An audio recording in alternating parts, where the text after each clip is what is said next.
Let's switch to this January 6th issue and the pardons.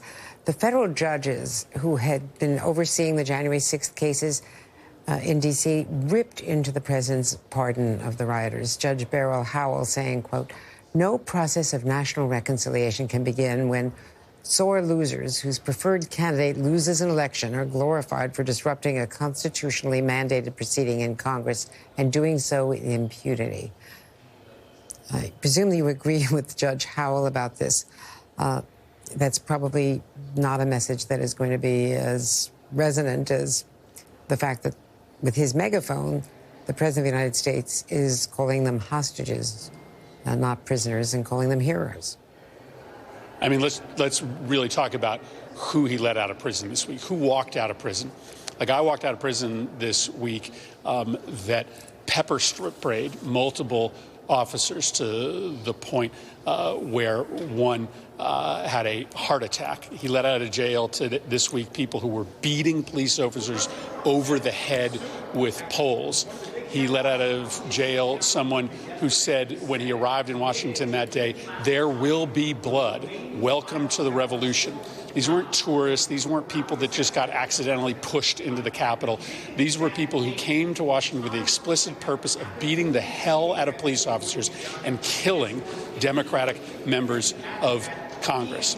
And so what happened this week is that political violence just got legitimized in this country. And you were going to see it again and again and again, specifically directed towards Democrats, because Donald Trump has said, if you beat up a police officer to further my political agenda, if you terrorize Democrats, I will let you off the hook. We have never, ever in the 240-year history of this country seen anything like this. Our country is fundamentally different today than it was before these pardons are issued. I'm glad these judges are speaking up, but I hope that every single one of my colleagues, Democrats and Republicans, stands up and explains what has happened here, that our lives have been put in jeopardy. Our democracy has been put in jeopardy by what Donald Trump did with 1,500 pardons, including pardons for the most vicious, the most violent, the most out of control. One of the guys he let out of prison this week, who walked out of prison on Monday, literally had to be pulled off of police officers by other rioters. He was so vicious and enraged that day. That guy got let out of jail this week, and that's inexcusable.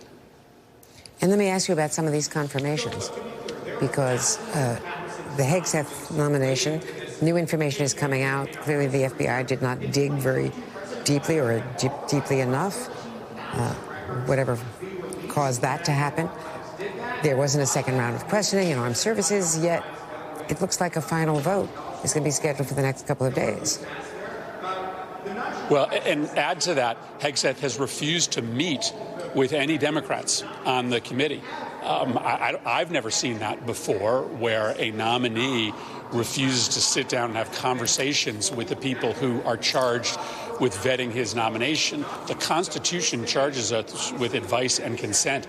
And because they know that Hegseth is so fundamentally unqualified, not just because he has this history of sexual violence and public drunkenness and financial mismanagement, but also because he's never led an organization this size, and because he has often defended, most vocally, soldiers who have engaged in some pretty horrific war crimes that he's now telegraphing won't be a problem in this new Department of Defense.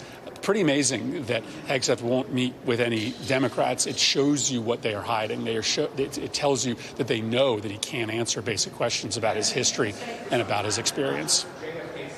Senator Chris Murphy, thank you for all of this. Really.